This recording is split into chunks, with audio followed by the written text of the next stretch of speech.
오늘은 오카노 목사님 다락방 교재 다윗이죠. 12가 블레셋에서 도피하는 다윗이라는 제목을 가지고 사무엘상 27장 1절부터 12절까지 말씀을 좀 살펴봤으면 좋겠습니다. 먼저 서론을 같이 한번 읽어볼까요? 같이 읽도록 하겠습니다. 믿음의 영웅에게는 아무도 흉내낼 수 없는 위대함이 있는 반면 놀라울 정도로 연약해 보이는 약점도 있다는 사실을 우리는 다윗을 통해 생생하게 볼 수 있다. 지금까지 우리는 주로 다윗의 탁월하고 아름다운 면을 놀라운 눈으로 보아왔다. 그러나 이 시간에는 그의 허물어지기 쉬운 약점이 무엇이었는가를 살펴볼 수 있는 좋은 내용을 공부하게 된다. 그의 약점이 곧 우리의 자신의 것이 아닌지 생각하면서 말씀을 향해 마음을 열도록 하자. 예, 오늘은 뭐에 대해서 배우죠? 오늘은 다윗에 대해서 배우게 됩니다. 특별히 다윗의 뭘 배우냐면 연약한 점에 대해서, 약점에 대해서 배워요. 사실 다윗은 하나님 마음에 합한 사람이라는 칭송을 들을 정도로 하나님 앞에서 귀 쓰임 받은 사람이죠. 그래서 정말 우리가 다윗의 생애를 통해서 참 하나님 앞에서 그에게 귀 쓰임 받을 만한 그런 아름다운 모습들이 있다라고 배웠어요. 그런데 다윗이 이런 칭찬을 받았지만 그렇다고 해서 완벽한 사람은 아니었음을 우리가 보게 돼요. 다윗 역시 실수했고 다윗 역시 연약한 점이 많음을 우리가 보게 됩니다. 그런데 그래서 오늘도 이 다윗의 연약함 중에 하나에 대해서 배우게 돼요. 근데 우리가 조심해야 될 게 뭐냐면 이것이 다윗의 문제만은 아니란 거예요. 그의 허물어지기 쉬운 약점이 바로 뭐라고요? 우리 자신의 것이 아닌지 생각하면서 말씀을 배워야 된다라고 이야기를 했어요. 그래서 오늘 다윗의 연약함에 대해서 배우게 되는데 우리 자신의 모습을 한번 비춰보면서 함께 우리에겐 이런 연약함들이 없는지 돌아봤으면 좋겠습니다. 우리 1번 문제 같이 한번 읽어볼까요? 다윗의 마음에 갑자기 무슨 생각이 일어났는가? 1절에 보면 이렇게 됐어요. 다윗이 그 마음에 생각하기를 내가 후일에는 사울의 손에 잡히리이다. 그 당시 다윗은 사울에게 쫓기고 있었어요. 쫓기고 있었는데 무슨 생각을 하냐면 지금 잡힌 거예요? 아니에요? 지금 잡히지 않았어요. 후일에 언젠가 미래에 자기가 어떻게 될 거라고요? 사울의 손에 잡히게 될 거라라는 이러한 염려와 걱정, 두려움이 찾아왔음을 우리는 보게 됩니다. 사실 우리가 이 땅을 살다 보면 내일에 대한 염려와 걱정, 두려움이 없는 사람이 없죠. 내일에 대한 염려와 걱정과 불안에 우리가 휩싸일 때가 있어요. 근데 우리가 조심해야 될 게 있어요. 그건 뭐냐면 우리가 하는 염려나 걱정은 뭐라는 거예요? 이 염려나 걱정은 우리의 상상의 산물이란 거예요. 예를 들어 지금 당장 일어난 일이 아니에요. 앞으로 일어날 것 같은 일이에요. 우리가 가끔 그런 경우가 경험하는 경우도 있죠. 저도 그랬지만 예전에 제가 한번 병원에 입원했었는데 병원에 입원하다 보니까 이 병 때문에 내가 어떻게 될까? 막 이런 염려가 되고 걱정이 되는 거예요. 막 그러다 보면 내가 장례식도 가 있고 그런 경우들도 많아요. 그러니까 우리가 내일에 대한 염려와 걱정을 하게 되는데 이 염려와 걱정 뭐예요? 상상이에요. 상상의 산물이에요. 그래서 이런 것에 빠지다 보면 우리가 무엇에 빠지기 쉬워요? 두려움에 빠지기 쉬워요. 그런데 우리가 살다 보면 이런 염려와 걱정이 있습니다. 그러다 보니까 이런 걱정과 염려에 사로잡힐 때 우리가 조심해야 될 게 있어요. 그건 뭐냐면 이러한 염려와 걱정들로 인해서 우리가 잘못된 선택을 하는 거죠. 다윗도 마찬가지였어요. 어느 날 그 마음속에 그런 생각이 든 거예요. 아, 내가 사울한테 잡히면 어떡하지? 이런 두려움이 찾아왔어요. 그런 다음에 뭘 했냐면 블레셋 사람의 땅으로 도망갔어요. 블레셋 사람의 땅으로 도망가게 된 거죠. 그러면 다윗이 그날에 블레셋 땅으로 도망가게 되는데 이것이 무엇이 문제였는지 우리 계속해서 한번 살펴봤으면 좋겠는데요. 2번 문제 같이 한번 읽어볼까요? 당시 다윗이 처한 어려운 형편을 고려하면 그의 생각을 이상하게 볼 수 없을 것이다. 그러나 하나님께서는 다윗이 유다 국경을 넘어 이방 나라로 정치 망명을 하는 것을 기뻐하지 않으셨다. 22장 3절에서 5절을 읽고 이 사실을 확인하라. 예, 22년 3절에서 5절을 되면 이때는 언제냐면 다윗이 지난번에 우리가 아둘람 굴에 400명이 모였다라는 이야기를 들었죠. 그래서 많은 병든 자, 지친 자, 빚진 자, 억울한 자들이 다윗 주변에 다 모였어요. 그리고 다윗은 이들의 지도자가 되었죠. 그런 다음에 다윗이 어디로 도망을 갔냐면 모압으로 갔어요. 아마 모압으로 간 이유는 뭐냐면 다윗의 증조 모인 성경에 나오는 룻의 고향이 모압이잖아요. 그러니까 아무래도 모압 땅에 가면 먼 친척이 있기 때문에 그곳에 피신을 가려고 했던 것 같아요. 그곳에 갔을 때 모압 왕에게 이르되 다윗이 뭐라고 했냐면 하나님이 나를 위하여 어떻게 하실지 내가 알기까지 이곳에 머물길 원한다 이렇게 이야기를 했어요. 그런 다음에 하나님께서 선지자 갓을 보냅니다. 갓을 보낸 다음에 보내서 다윗에게 뭐라고 얘기했냐면 다윗에게 이르되 너는 이 요새에 있지 말고 떠나 유다 땅으로 들어가라. 다윗이 떠나 헤롯 수풀에 이르렀더니 하나님 선지자를 보내셨어요. 그래서 하나님의 뜻을 전하신 거죠. 하나님의 뜻은 뭐예요? 다윗이 이방 땅에 머무는 것이 아니에요. 다윗이 유다 땅에 머무는 거예요. 물론 그 당시 유다 땅에는 사울이 병사들을 풀어서 다윗을 죽이려고 쫓고 있었어요. 그래서 유다 땅에 가면 정말 우리의 목숨이 어떻게 될지 몰라요. 그럼에도 불구하고 이방 땅에 머물지 말고 유다 땅으로 가라는 거예요. 그렇다면 왜 유다 땅으로 가라고 했을까요? 그 위험한 땅에 사울이 잡으려고 하는데. 왜냐하면 궁극적으로 다윗은 유다의 왕이 될 사람이잖아요. 이스라엘 왕이 될 사람이잖아요. 그런데 이방 사람들에게 힘에 의지해서 그들의 힘의 보호를 받고 그가 왕이 나중에 돼봐요. 그럼 어떻게 되겠어요? 정통성의 문제도 되겠죠. 뿐만 아니라 이방 왕이 그럴 거 아니에요. 너희가 나한테 내가 그때 너를 도와줬는데 네가 우리한테 이렇게 할 수 있느냐? 우호적인 관계를 맺어야 돼. 그러니까 여러 면에서 방해해야 되기 때문에 이방 땅에 머물지 말고 유다 땅으로 가라고 한 거겠죠. 그런데 유다 땅으로 가라고 한 보다 본질적인 이유가 있어요. 그건 뭔지 우리 3번 문제를 통해서 한번 살펴볼까요? 왜 하나님은 그의 종 다윗이 모압, 블레셋 등 이웃 나라로 가서 몸을 피하는 것을 허락하지 않으셨다고 생각하는가? 시편 118편 8절에서 9절에 보면 이렇게 되어 있습니다. 여호와께 피하는 것이 사람을 신뢰하는 것보다 나으며 여호와께 피하는 것이 고관들을 신뢰하는 것보다 낫도다. 시편 118편 굉장히 재밌는 시예요. 이 시 같은 경우에는 신약에서 가장 많이 인용이 됐어요. 그래서 마태복음에서 3번, 마가복음에서 3번, 그 다음에 누가복음에서 3번, 요한복음에서 3번 인용될 정도로 자주 인용된 시예요. 그만큼 굉장히 중요한 시입니다. 그런데 이 시편 기자가 무엇을 가지고 고민하냐면 하나님과 사람 사이에서 고민하는 거예요. 누구를 의지할 것이냐. 그런데 오늘 보면 뭐라고 됐어요? 여호와께 피하는 것이 사람을 신뢰하는 것보다 뭐예요? 낫다라고 이야기했어요. 그날에 왜 이방 땅에 머물지 말고 유다 땅으로 가라고 그랬느냐? 하나님을 의지하라는 거예요. 사람의 손에 의지하지 말고 하나님을 손을 의지하는 법들을 배우길 원했던 거예요. 지금 다윗이 하나님께서 다윗에게 그랬잖아요. 이스라엘 왕으로 세울 것이다. 그런 다음에 사울에게 쫓겨서 다윗은 도망다니는 이 도망자의 시간을 보내게 됩니다. 도망자의 신세가 된 거죠. 그런데 하나님께서는 그냥 무의미하게 다윗을 고생시키려고 이 도망자의 삶을 살게 하신 게 아니에요.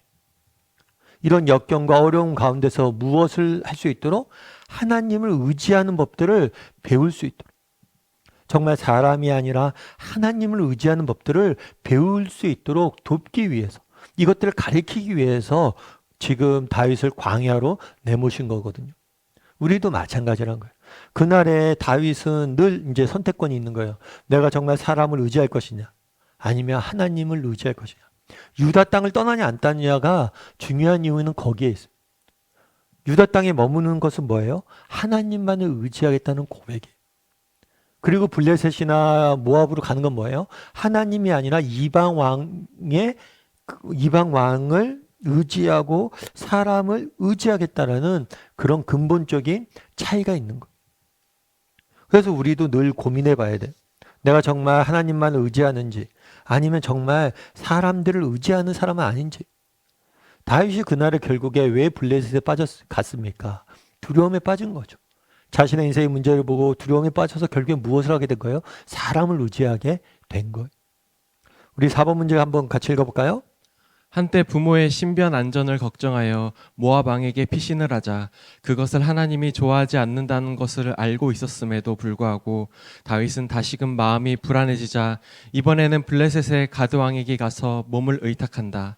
하나님을 시종일관하게 신뢰하지 못하는 것을 보면서 각자 배울 수 있는 교훈이 무엇인지 말하라. 네.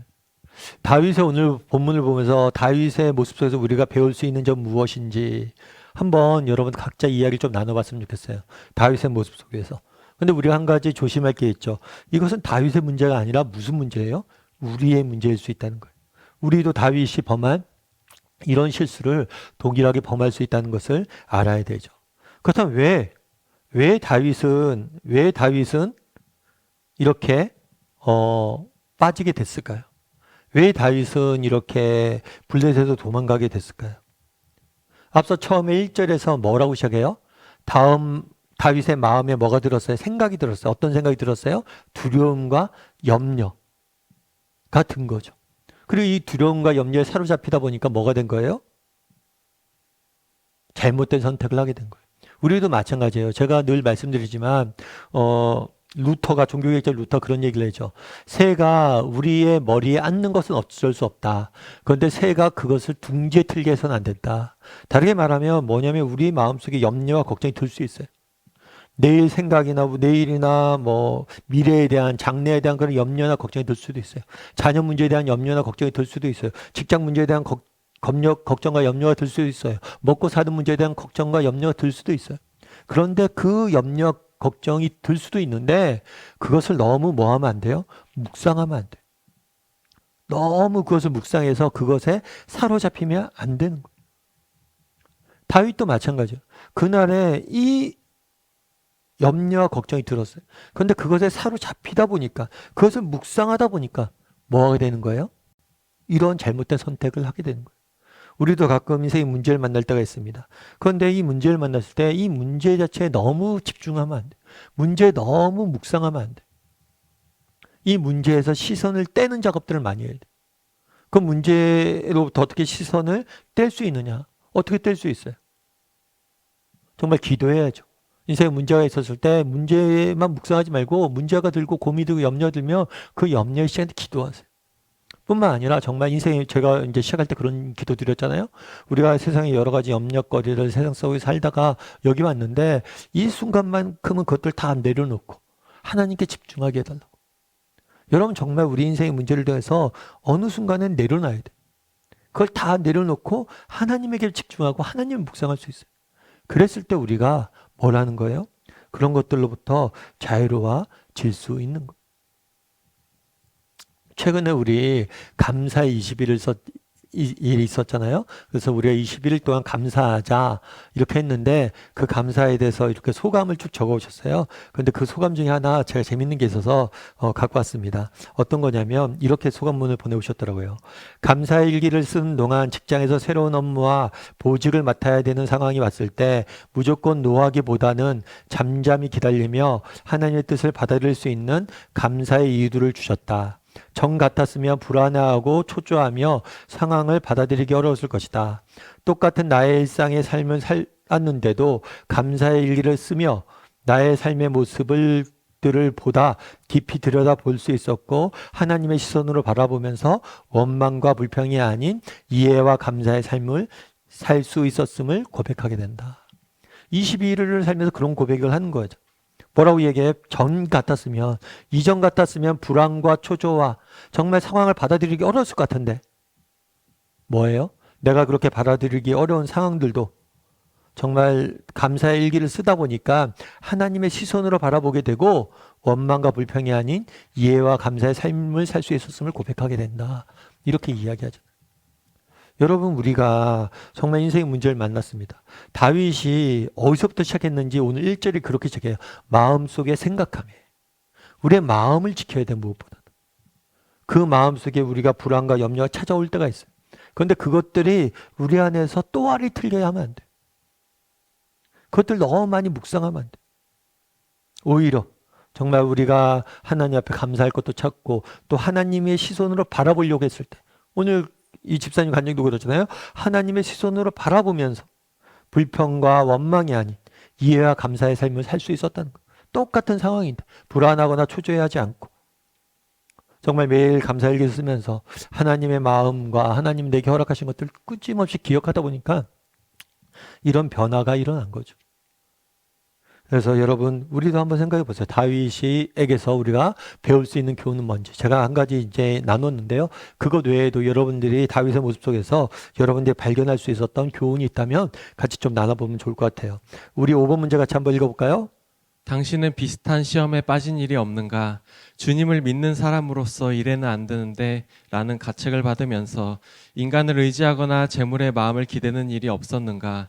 만일 있었다면 어떤 경우였으며 그로 인해 깨달은 점이 무엇인가? 지금 결국에 여기서 얘기하는 게 그런 거잖아요. 하나님이 있고 사람이 있어요. 정말 하나님을 의지할 것이냐, 사람을 의지할 것이냐. 사람으로 대변되지만 이것은 뭐 물질일 수도 있고 아니면 객관적으로 보이는 능력일 수도 있고 여러 가지 인간적인 무엇일 수도 있어요. 둘 중에 무엇을 나는 의지하길 원하느냐. 이 부분에 대해서 지금 다루고 있는 거죠. 그런데 하나님이 아니라 사람을 의지한 적이 없는지 한번 이야기를 좀 나눠봤으면 좋겠어요. 사실 하나님 보이지 않잖아요. 보이지 않아요. 그런데 사람은 뭐예요? 보여요. 그렇기 때문에 우리는 사람을 더 의지하기 쉽습니다. 하지만 우리가 진정으로 의지해야 될 대상은 누구예요? 하나님이에요. 하나님. 그래서 한번 이야기를 나눠보세요. 정말 사람을 의지했다가 어려움에 겪은 적은 없는지.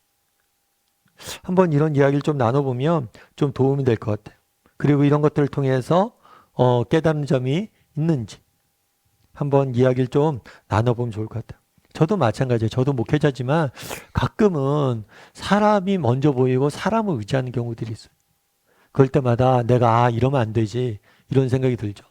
사실 저는 자녀를 키우면서 그런 생각 많이 해요. 우리 자녀들 정말 부모 입장에서 자녀에게 잘해주고 싶잖아요. 정말 최선의 것으로 자녀들에게 주고 싶잖아요. 그런데 보면 내가 최선의 것이라고 해서 자녀에게 해주려고 해도 그게 알고 보니까 이게 자녀에게 좋은 것만은 아니더라고요. 그리고 또 내가 제 자녀에게 정말 잘해주고 싶어요. 잘해주고 싶은데 내 능력의 한계를 느낄 때가 너무 많아요. 참 부모된 자로서 자녀에게 참 내가 해줄 수 있는 게 많지 않다는 걸 또 느끼게 되더라고요. 열심히 노력은 하지만. 그러면서 결국에 내가 자녀에게 어떻게 해야 될까? 물려줄 게 뭘까? 하다 결국에 자녀에게 우리가 물려줘야 될 건 뭐냐면 하나님에 대한 믿음. 정말 우리 자녀들이 진정으로 하나님만을 믿고 의지할 수 있잖아요. 그러면 어떤 형편 속에서도 정말 우리 자녀를 흔들리지 않아요. 우리 부모는 한계가 있잖아요. 그런데 우리 하나님은 한계가 없잖아요. 여러분 사람을 의지할 거냐 하나님을 의지할 거냐. 사람은요 한계가 있어요. 아무리 좋은 사람도 한계가 있어요. 부모도 한계가 있어요. 오직 하나님만을 의지하는 것. 그래서 여러분들 한번 생각해 보세요. 내가 사람을 의지했던 적은 없는가. 우리도 가끔 그런 생각들 많이 해요. 직장생활이나 이런 거 할 때도 사람을 의지하는 경우가 있잖아요. 정말 이곳에 보내신 분이 하나님이시고 내 인생을 주관하시는 분이 하나님이심을 바라보지 못하고 사람을 의지하는 경우들이 있잖아요. 그런 경우는 없는지 한번 점검해 보면 좋을 것 같아요. 우리 6번 문제 같이 한번 읽어볼까요? 다윗은 싸움을 앞두거나 어려움을 만날 때마다 하나님께 기도하여 응답을 기다리는 일이 많았다. 그런데 블레셋 국경을 넘을 때에는 하나님께 묻지 않고 자기 마음대로 행동하였다. 그 이유가 어디에 있었을까? 예. 이 사무엘상 23장 1절부터 12절까지가 있는데 이 내용은 어떤 내용이냐면 사울에게 다윗이 사울을 이제 피해서 도망가고 있었어요. 그런데 어떤 소식을 듣냐면 블레셋 사람들이 그 일라를 침공했다는 이야기를 들어요. 그래서 고민이 든 거죠. 그럼 어떻게 되냐? 내가 비록 도망자지만 블레셋 사람들이 침공했으니까 블레셋 사람들과 싸워야 되냐 말아야 되냐. 그래서 이때 뭐 했다고 그랬어요? 이에 다윗이 여호와께 묻자고 이르되 다윗이 기도했어요. 하나님 어떻게 하면 좋습니까? 그래서 하나님께서 뭐라고 이야기했어요? 하나님께서 블레셋 사람들을 공격해서 구일라를 구원하라 말씀하셨어요. 그랬더니 다윗의 부하들이 그에게 반대한 거예요. 아니 우리가 지금 도망자인데 누굴 돕습니까? 우리는 그런 힘과 능력이 없습니다. 안 됩니다. 라고 이야기해요. 사람들이. 그러자 또 뭘 해요? 그러자 또 다윗이 여호와께 다시 묻자오되 다시 기도하는 모습들을 보게 돼요. 계속해서 처음에 다윗이 어떤 문제를 만났습니다. 그럼 기도합니다. 사람의 반대에 직면하게 돼요. 그러자 또 뭐예요? 또 기도해요. 그리고 기도하고 순종하고 기도하고 순종하고 기도하고 순종하고 23장 전체가 계속해서 다윗이 기도하는 모습들을 보게 돼요. 그런데 아이러니하죠. 이렇게 기도했던 다윗이 오늘은 뭐예요? 기도하지 않는 거. 결국에 오늘 왜 기도하지 않았냐라고 질문이 되어 있잖아요. 사실 아마 그 두려움에 사로잡히다 보니까 사람만을 바라보고 문제를 바라보다 보니까 문제 너머에 있는 하나님을 바라보지 못해서 기도하지 못했던 것 같아요. 근데 더 중요한 건 반대로 얘기하면 뭐냐면 기도해야 되는데 기도하지 않기 때문에 블레셋에 간 거예요. 그러니까 염려와 두려움 들잖아요. 그런데 그 순간에 기도해야 되는데 기도하지 않고 계속 염려와 불안에 빠지다 보니까 잘못된 선택을 하는 거예요. 그래서 다윗은 이전에는 실수하지 않았어요. 왜냐하면 그는 계속해서 기도했기 때문에 중요한 순간순간마다 고비고비마다 기도할 수 있었기 때문에. 그럼 우리는 어떠냐는 거죠. 우리 7번 문제 같이 한번 읽어볼까요? 당신은 어떤 문제나 사건에 직면해서 잘해왔던 기도의 중요성을 무시하고 순간적이고 감정적인 생각에 치우쳐 쉽게 결단을 내려 결과적으로 낭패를 본 적은 없는지 말해보라. 예, 한번 이야기를 좀 나눠봐요. 저도 살면서 그렇고 저도 많이 이제 성도님한테 듣는 얘기 중 있잖아요. 저도 그렇고 그 중에 뭐냐면 우리가 하는 후회들 그런 것들 중에 제일 많은 게 뭐냐면 그때 더 많이 기도했어야 되는데 그때 더 많이 기도했어야 되는데 그때 더 많이 기도했어야 되는데 이 이야기를 많이 들어요. 여러분도 한번 돌아보세요. 여러분 이런 후회가 든 적 없으세요? 저도 살다 보니까 되게 많더라고요. 아, 내가 그때 직장 갈 때 처음에 첫 직장 들어갈 때 좀 더 기도하고 하나님의 뜻을 구했어야 되는데 또 학교 갈 때 내가 좀 더 기도했어야 되는데 이런 생각들이 많이 들 때가 굉장히 많아요. 그래서 옛날 어른들이 늘 그러잖아요. 어떻게 하냐면 이렇게 중요한 사건이 있어요. 중요한 일들이 있어요. 그러면 야, 나 산기도 갔다 올게 그랬잖아요. 산기도 가서 하나님 앞에 응답받고 올게. 정말 중요한 것이 있으면 정말 기도해야 돼, 기도. 그런데 우리가 기도하지 않고 너무나 많은 것들을 선택하고 결정할 때가 많다는 거예요. 다윗의 모습이 그랬다는 거예요. 이전까지 그렇게 기도하고 결정했는데 이 순간만큼은 뭐예요? 감정적인 생각이 치우쳐서 기도하지 않았다는 거예요. 그러다 보니까 이런 결정들을 했다는 거예요. 여러분 기도해야 돼, 기도. 얼마 전 우리 3.1절이 있었잖아요. 3.1절 때 많이 우리가 3.1절 운동하면 많이 생각나는 사람 중에 한 명이 유관순 열사잖아요. 근데 유관순 열사는 아시던 것처럼 굉장히 믿음이 좋은 믿음의 사람이었어요. 그 3.1 운동이 있기 전에 그 조카가 그런 얘기를 하더라고요. 어떤 유관순에 대해서 이렇게 쭉 행적을 기록했는데 그 조카가 뭐라고 써놨냐면 이렇게 썼어요. 사흘 동안 기도만 했습니다. 사흘째 되던 날 뭔가 계시를 받은 듯 기도를 마친 그의 얼굴은 온통 환하게 빛이 났고 말에 힘이 있었고 담대한 모습이었습니다. 3일 운동을 앞두고 3일 동안 기도만 했던. 사실 그렇잖아요, 여러분. 생각해 보세요. 정말 일제시대 때 그것에 대항하는 것이 쉬울까요, 어려울까요? 쉽지 않아요. 게다가 어린 소녀의 입장에서 결코 쉽지 않은 선택이. 그런데 어떻게 끝까지 그렇게 맞설 수 있었느냐? 기도의 힘인 거예요, 기도의 힘. 우리도 마찬가지란 거예요. 여러분, 우리 삶 가운데 기도가 빠지면 안 돼요. 특별히 중요한 문제를 앞에 두고. 그래서 한번 생각해 보세요. 나는 그때 기도를 내가 더 했어. 우리가 살면서 그런 후회가 없는지. 그때 기도를 더 했어야 되는데. 그런 경험들이 있었는지 한번 돌아보고 또 앞으로는 안 하는 게 중요한 거잖아요. 과거에 우리가 이렇게 실수할 수 있죠. 그래도 우리 하나님께서 우리 인생을 이때까지 지켜오셨잖아요. 그럼 정말 이제 앞으로는 기도를 좀 더 많이 했으면 좋겠어요. 중요한 선택의 순간마다. 그래서 옛날 어른들처럼 정말 중요한 문제가 있을 때는 하나님 앞에서 내가 정말 우리가 산기도는 지금 못 가더라도 하나님 앞에 기도하고 하나님 가운데 확신을 얻고 응답을 받고 정말 행동할 수 있는 사람이 됐으면 좋겠다라는 생각이 있어요. 그래서 우리는 그런 사람인지 한번 이 문제를 통해서 점검해보면 좋을 것 같습니다. 우리 8번 문제 같이 한번 읽어볼까요? 하나님의 선민인 이스라엘의 기름 부음 받은 왕 다윗이 원수의 나라에 가서 목숨을 부지하기 위해 어전에 엎드려 자기 자신을 당신의 종이라고 말하는 모습을 보면서 무엇을 느끼는가?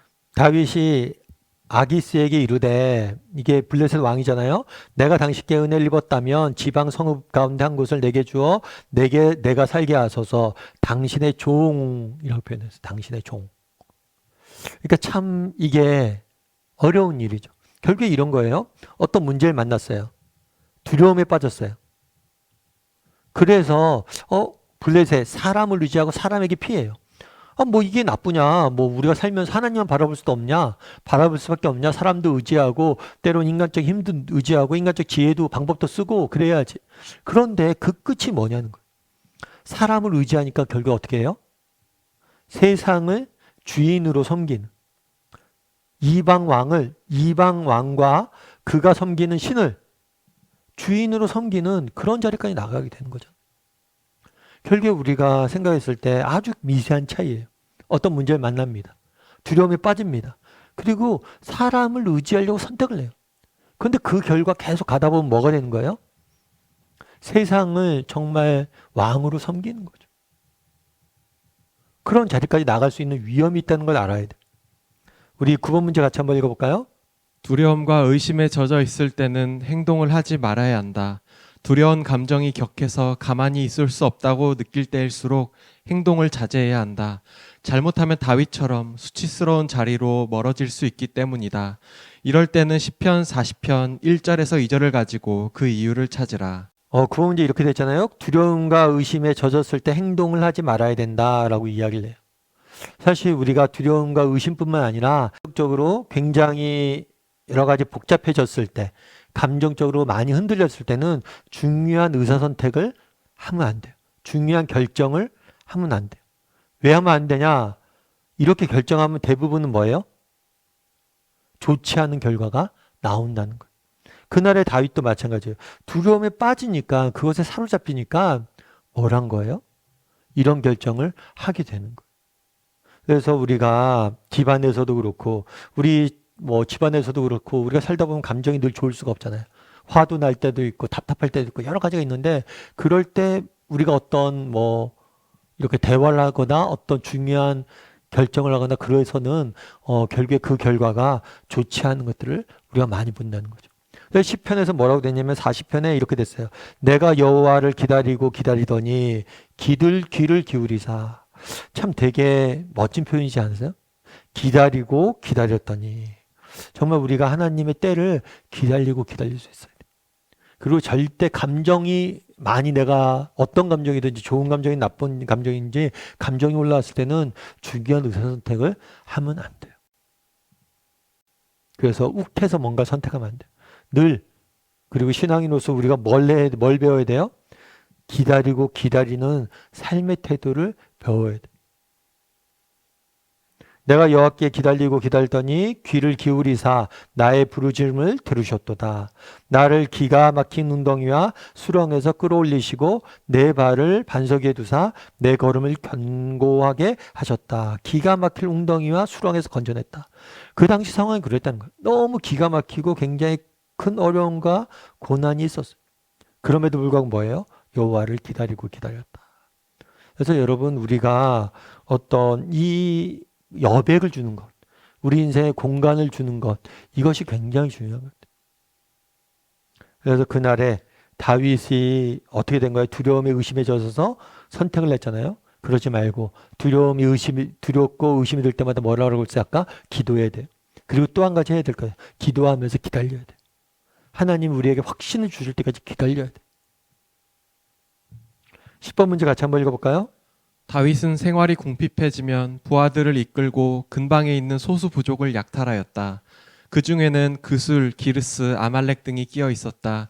그때 다윗이 한 행동은 매우 비인도적인 것으로 보인다. 그는 생명을 조금도 귀하게 보지 않고 남녀노소 가리지 않고 전멸시켰다. 물론 그렇게 하지 않을 수 없는 현실적인 애로가 있었다. 약탈한 부족이 거의 블레셋과 우호적인 관계에 있었기 때문에 후환을 두려워했던 것이다. 그가 가드왕한테 거짓말을 한 이유가 여기 있었다고 볼 수 있다. 그럼에도 불구하고 다윗은 양심의 가책을 느끼지 않은 것 같이 보인다. 하나님도 그 문제를 가지고 그를 나무라지 않고 계신다. 왜 그럴까? 신명기 25장 17절에서 19절을 가지고 그 이유를 생각해보라. 그러니까 이게 다윗이 그날 어떻게 했냐면 가드에 도망갔잖아요. 그래서 가드 왕에게 당신의 종이라고 표현했어요. 그러면 가드 왕, 블레셋 왕의 명령을 따라야 되잖아요. 그런데 그 당시에 블레셋 왕은 뭐와 누구와 전쟁 중에 있었어요? 이스라엘과 전쟁 중에 있었어요. 따라서 이 가드 왕의 블레셋 왕의 명령에 따르면 어떻게 되냐면 이스라엘을 공격해야 돼요.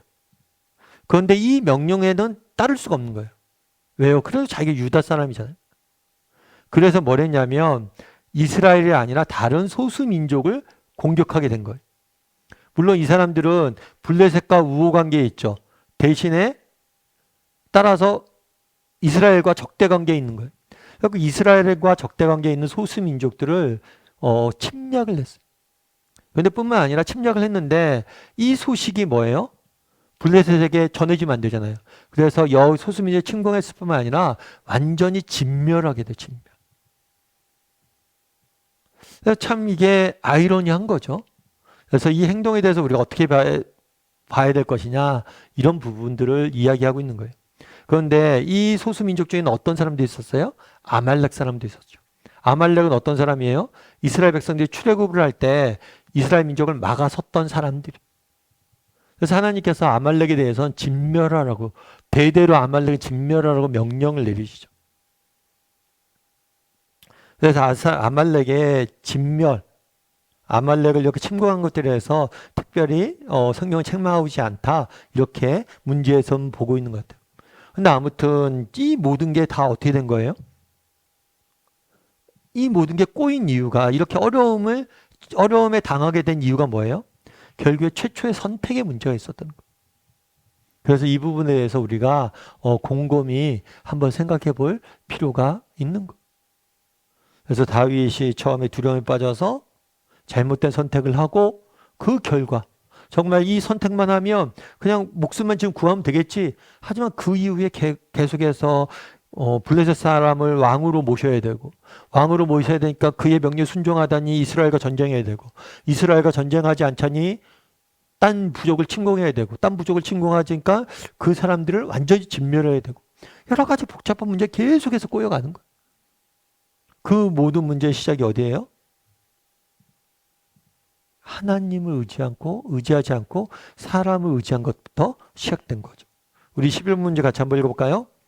다윗이 블레셋으로 가서 망명 생활을 하고 있던 1년 4개월은 영적으로 가장 어두웠던 시절이었다. 그는 아무리 고생스러워도 하나님의 백성이 사는 유대 국경 안에 있어야 했다. 고생이 싫어서 하나님이 없는 이방 나라로 도피하여 안전과 평안을 찾는 비굴한 행동을 해서는 안 되었다. 이 원리는 우리에게도 그대로 적용된다. 예수 믿고 사는 것이 퍽 고생스러울 때가 많다. 말씀을 따라 경건하게 살려고 할수록 고통이 더 심해지는 경우가 한두 번이 아니다. 그럴 때마다 차라리 예수를 모르는 세상 사람처럼 살고 싶은 유혹을 받기 쉽다. 그래서 어떤 사람은 정말 블레셋 국경을 넘어가는 것을 본다. 각자 머리를 숙이고 조용히 반성하자. 그리고 자신의 연약함을 찾아 기도하자. 예, 이렇게 되죠, 문제. 어떤 사람은 정말 블레셋 국경을 넘어가는 것을 보게 된다. 그렇다면 나는, 나에게 블레셋은, 우리도 이렇게 블레셋을 의지하고 국경을 넘어가는 사람은 아닌지, 나에게는 무엇이 블레셋인지 한번 이야기를 좀 나눠봤으면 좋겠어요. 그래서 오늘 다윗이 두려움에 빠져서 하나님 의지하지 않고 사람을 의지하려고 하다가 블레셋에 가서 여러 가지 일들을 경험한 것들을 보게 됩니다. 그럼 우리는 어떤지, 우리에게도 지금 그런 위험이 있진 않은지, 나는 혹시라도 블레셋을 향해 가고 있는 사람은 아닌지 좀 조용히 반성해보고 그러면 그런 것들에 대해서 어떻게 이겨낼 수 있을지 한번 이야기를 좀 나눠보면서 좀 오늘 과를 마쳤으면 좋겠습니다.